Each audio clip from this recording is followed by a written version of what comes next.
Hello, আসসালামু আলাইকুম everyone. আজকে আমি শেয়ার করতে যাচ্ছি কক্সবাজারের আমার ফার্স্ট টাইম এক্সপিরিয়েন্সটা কীরকম, এ টু জেড এভরিথিং। প্রথমে আমি এখানে ব্যাকপ্যাক দিয়ে স্টার্ট করছি। আমি প্রথমে লাগেজটা কীভাবে গুছিয়েছিলাম সেটা দেখিয়ে দিচ্ছি। সো এখানে আমি বেসিক মেকআপের জন্য আমি নিয়েছিলাম সানস্ক্রিন, মোস্ট ইম্পর্ট্যান্ট। দেন আমি এখানে একটা ফেস ওয়াশ নিয়েছিলাম এভিলাইনের ভাইটামিন সি এর, এবং হালকা স্কিন কেয়ার করার জন্য আমি নিয়েছিলাম গ্লো বুস্ট। এটা রাতে আপনি ময়শ্চারাইজার হিসেবে ব্যবহার করতে পারেন। এটা হচ্ছে একটা ফাউন্ডেশন ক্রিম, এবং এটা ছিল একটা হালকা ফেস পাউডার, যদি এখানে ওখানে লাঞ্চ করার জন্য যদি যাই ওই সময় ব্যবহার করার জন্য। অ্যান্ড এটা ছিল একটা blush, and that's all for my makeup. আমি মেকআপ বেশি কিছু নেই। দেন আমি চলে আসি আউটফিটসে। আউটফিট আমি দুইটা আউটফিট নিয়েছিলাম, একটা বিচের জন্য এবং নর্মাল ঘোরাফেরার জন্য, অ্যান্ড গেঞ্জি টেঞ্জি নিয়েছিলাম হোটেলে পরার জন্য। অ্যান্ড এটা ছিল আমার শ্যুজগুলো। এরপর আমরা চলে যাই, আমাদের বাসটা ছিল রাত 11:15টায়। আমরা চলে যাই গ্রিন লাইনের রাজারবাগের ব্রাঞ্চটাতে, এবং ওখানে আমরা গিয়ে বাসে উঠে পড়ি, এবং বাসে আমরা খুব এনজয় করতে করতে যাচ্ছিলাম। এবং বাসের আমরা নিয়েছিলাম স্লিপার কোচটা, যেটা পার পার্সন প্রাইস পড়েছিল 2500 টাকা করে। এটা খুবই কমফোর্টেবল, আপনারা অবশ্যই এটা নিতে পারেন। এবং এখানে আমাদেরকে রাতে নামিয়েছিল গ্রিন ভিউ রেস্টুরেন্টে, just for taking some snacks. আমরা এখানে খিদা লেগেছিলো, তাই আমরা এখানে খিচুড়ি নিয়েছিলাম, এবং আমরা সবাই শেয়ার করে খেয়েছিলাম, যেহেতু রাতে আমরা ডিনার করে অলরেডি বের হয়েছিলাম। অ্যান্ড এরপর আমরা পৌঁছে যাই ওয়েলকাম টু কক্সবাজার। দেন আমরা ওখানে একটা ব্রেকফাস্ট করি শালিক রেস্টুরেন্টে। কম বেশি আমরা সবাই চিনি শালিক। ওখানে আমরা ব্রেকফাস্টটা করে নিই, এবং এরপর আমরা চলে যাই চেক ইন রামাদা। রামাদাতে আমরা চেক ইন করি, এবং ওখানে একটা ওয়েলকাম ড্রিঙ্ক দেওয়া হয়। এটা হচ্ছে একটা জুস, ওয়েলকাম ড্রিঙ্ক হিসেবে দেওয়া হয়। এরপর আমরা চলে যাই ইনফিনিটি পুলটা দেখার জন্য, যেহেতু আমাদের চেক ইনে একটু সময় ছিল, আমরা অনেক আর্লি পৌঁছে গিয়েছিলাম। ইনফিনিটি পুলটা খুবই সুন্দর।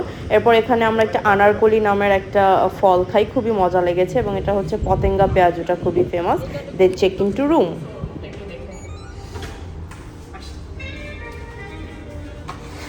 This is the room. আর এই কার্ডটা এখানে ইনসার্ট করার সাথে সাথে রুমে পাওয়ার চলে আসবে। এটা হচ্ছে আমার রুমটা, কি কি আছে আমি দেখিয়ে দিচ্ছি। এটা হচ্ছে কিং সাইজের একটা ডাবল বেড। এখানে দুইজন খুব আরামায়েশে থাকতে পারবে। দেন এখানে একটা টিভি দেওয়া আছে, যেসব বেসিক একটা 5 স্টার হোটেলে থাকে সেগুলোই এখানে দেওয়া আছে। বাট এখানে যে আপনার যে প্রিঙ্গলস বা নাটস এসব জিনিসপত্র, এগুলো কিন্তু পে করে খেতে হবে। এখানে তাদের পেমেন্ট অ্যামাউন্টটা লেখা আছে, কোর্সটার প্রাইস এখানে দেখতে পারেন কি কি আছে, এগুলো সবকিছু পে। আর এখানে আমাদের জিনিসপত্রগুলো একটু অগোছালো ভাবে আছে, কারণ আমরা গতকাল চেক ইন করেছি। খুব টায়ার্ডনেসের কারণে আমি শ্যুটটা করতে পারিনি। এখানে একটা মিরর আছে, খুবই সুন্দর মিরর। এখানে আপনি দাঁড়িয়ে দাঁড়িয়ে মিরর সেলফি নিতে পারবেন। আর এখানকার লাইটগুলো আমার খুব ফ্যান্সি লেগেছে, দেখেন খুবই ইউনিক ধরনের লাইটগুলো আমার কাছে খুবই ভালো লেগেছে। এখানে চার্জিং পোর্ট, মানে আনকাউন্টেবল চার্জিং পোর্টস আছে, আপনারা করতে পারেন। ছিলাম ocean front king C view room, এবং আমার রুম নাম্বারটা হচ্ছে 715।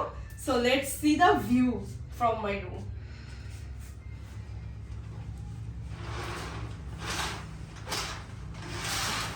This is the view from my room. So আমরা যাই। Wow, কিছুই বলার নেই, এত সুন্দর একটা দৃশ্য। একদম ওই মাথা থেকে এই মাথা সব দেখা যাচ্ছে। আসো ভিতরে আসো, কলাতলি বিচ। আর ওই পাশে যে দেখা যাচ্ছে ওটা হচ্ছে সুগন্ধা বিচ, আর ওই পাশেও বিচ আছে, ওটাও একটু ফাঁকা ফাঁকা। আমরা এটা হচ্ছে ঠিক সাইমন রিসর্টের সাথে একদম আমাদের। যদি এই ভিউটা নিতে চান আপনাদেরকে বলতে হবে ocean front king C view, তারা আপনাকে এই রুমটা প্রোভাইড করবে। দেন আমরা চলে যাই ব্রেকফাস্ট করতে। ব্রেকফাস্টে তাদের ভ্যারাইটিস আইটেম ছিল, এবং তাদের ব্রেকফাস্টটা খুবই মজা ছিল, এটা বলতেই হবে। এবং তাদের চাটা বেস্ট ছিল, আমাদের সবার কাছে তাদের চাটা খুব ভালো লেগেছে। আপনারা চাটা অবশ্যই ট্রাই করবেন। বাট রামাদাতে আমাদের একটা প্রবলেম হয়ে গিয়েছিল, উইচ ইজ মিসকমিউনিকেশন। তাদের কমিউনিকেশনে কিছু একটা রং হওয়ার কারণে আমরা 2 দিনের জন্য রামাদা বুক করেছিলাম, বাট দে সেড আমরা 1 দিনের বুকিং দিয়েছি। এখানে সব কিছুই একটা খুবই মেস আপ তৈরি হয়ে যায়, এবং আমরা সাথে সাথে ওখান থেকে চেক আউট করতে হয়। দেন আমরা শিফট করি সাইমনে, এবং আমাদের হাতে সময় খুব কম থাকার কারণে আমরা ওই দিনই ঘোরাফেরা শুরু করে দিই। চেক ইনটা সাইমনে আমরা পরে করি, এবং আমরা চলে যাই মেরিন ড্রাইভে।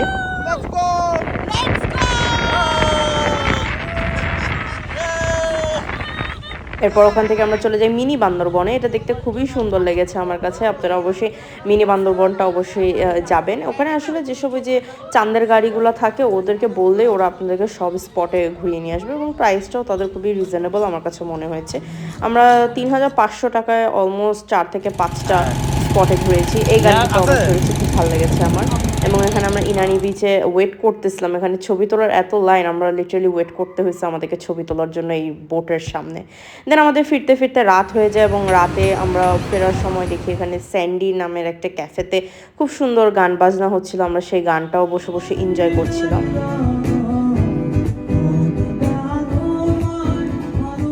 এরপর ওখান থেকে বের হয়ে আমরা ফিশ বারবিকিউ খাওয়ার জন্য ডিনারের জন্য চলে যাই। ফিশ বারবিকিউতে আমরা 2টা রূপচাঁদা নিয়েছিলাম এবং একটা আস্ত কোরাল মাছ নিয়েছিলাম। আর এখানে আমার ভাই কাঁকড়া খুব পছন্দ করে, সে কাঁকড়া নিয়েছিল। এটা হচ্ছে পরোটা দিয়ে সাধারণত সার্ভ করা হয় এবং পরোটা দিয়ে এই বারবিকিউটা খেতে বেশ ভালোই লাগছিল। সুগন্ধা বিচেও আপনি এটা পেতে পারেন। আমরা কলাতলি বিচ থেকে খেয়েছিলাম। এরপর আমরা চেক ইন করে ফেলি হোটেল সাইমনে।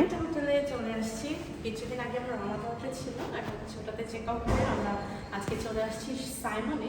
সাইমন একটা মোটামুটি আমরা সবাই চিনি। তো এখানে আমাকে রুমটা দেওয়া হয়েছে 815, হচ্ছে এটিএম সিস্টেমের মতো।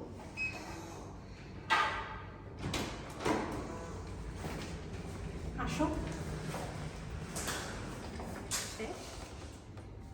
সো ওটা দেওয়ার সাথে সাথে আপনার এখানে লাইটটা চলে আসবে। ভিতরে আসো। এটা হচ্ছে আমার সাইমন থেকে রুম ভিউটা। আমরা নিয়েছিলাম জুনিয়র সুইট এবং সাইমন থেকে রুম ভিউটা একটু কর্নারে পড়েছে, বাট ইটস ওকে। লাস্ট মোমেন্টে যে আমরা এটা পেয়েছি এটাই অনেক। এরপর হচ্ছে আমরা ওই দিন ঘুরতে বের হয়ে যাই রেডিয়ান্ট ফিশ ওয়ার্ল্ড নামের একটা অ্যাকুরিয়াম টাইপের একটা জায়গা। এখানে হচ্ছে বিভিন্ন ধরনের মাছকে খুব সুন্দরভাবে সাজিয়ে গুছিয়ে রেখেছে, এই আর কি। আমার কাছে প্লেসটা তেমন একটা জমে নাই। এর পরবর্তীতে আমরা অন্য কোনো জায়গায় ঘুরতে পারতাম, বাট ইটস ওকে। দেন ফিরতে ফিরতে আমাদের আবারও হোটেলে সন্ধ্যা মানে বিকেল নাগাদ হয়ে যায় এবং আমরা বিকেলের পরে যেহেতু লাঞ্চ করতে আমরা বের হব, সো খুব খোঁজাখুঁজির পরে আমরা খুঁজে পেয়েছিলাম মেজান ডাইন। এটার ফুল রিভিউটা আমার পেজে দেওয়া আছে, তাও ছোট করে বলে দিচ্ছি। তাদের খাবারটা খুবই মজা। তাদের এই মেজবানি গোশত থেকে শুরু করে তাদের খিচুড়ি জাস্ট টপ নচ, আপনারা অবশ্যই ট্রাই করবেন। সো এটা ছিল আমাদের সেকেন্ড ডের লাস্ট মিল, কারণ রাতে আমরা আর খাই নাই। এরপর হচ্ছে পরের দিন, এটা হচ্ছে আমাদের চেক আউট করার দিন। সাইমনের লাস্ট মতো আমি ভিউটা দেখে নিচ্ছিলাম। এরপর এখানে তাদের গার্ডেনে কিছু ছোটোখাটো শ্যুট করে নিচ্ছিলাম, যেহেতু আমার ভ্লগ আপলোডের প্ল্যান ছিল। সো এটা হচ্ছে তাদের লবিটা আমার কাছে খুব ভালো লেগেছে। এরপর ওখান থেকে চেক আউটের ফর্মালিটি সব শেষ করে আমরা র্যান্ডাম রিক্সা করে জাস্ট কক্সবাজার ঘোরার জন্য বের হয়ে যাই এবং রাস্তায় আমরা ছোটোখাটো খুব সুন্দর সুন্দর ভিউ দেখতে পাই। এটা হচ্ছে একটা কক্সবাজার প্রকল্পের একটা ব্রিজ ছিল। এরপর হচ্ছে লাস্ট ডে আমরা লাঞ্চ করার জন্য চলে যাই তাজদারে। এটা ডলফিন মোড়ের একটু আগে, আপনারা গুগল সার্চ করলে পেয়ে যাবেন। খাবারটা অ্যাভারেজ ছিল, বাট তাদের জিলাপিটা বেস্ট ছিল আর গোলাপ জামুনটাও মজা ছিল। বলতে গেলে তাদের ডেজার্টসগুলো ভালো, মেইন কোর্সগুলো তেমন ভালো না। দেন লাস্টবারের মতো আমি বিচ দেখছিলাম এবং খুব মিস করব, তাই তাদেরকে টাটা বাই বাই দিচ্ছিলাম। সাইমন থেকেও টাটা বাই বাই। এরপর আমরা বের হয়ে যাই আমাদের আবার ঢাকার উদ্দেশ্যে, আবার ফিরে চলে আসি আমাদের ব্যস্ততম শহরে ঢাকাতে। সো ছেড়ে আসতে খুব কষ্ট হচ্ছিল, মাত্র 3 দিনেই খুব বেশি অ্যাট্রাকশান হয়ে গিয়েছিল, বাট নিজের লাইফে তো আবার ফিরতে হবেই। So this is my Cox's Bazar vlog. আশা করি আপনাদের ভালো লেগেছে এবং see you next video. Till then Allah হাফেজ।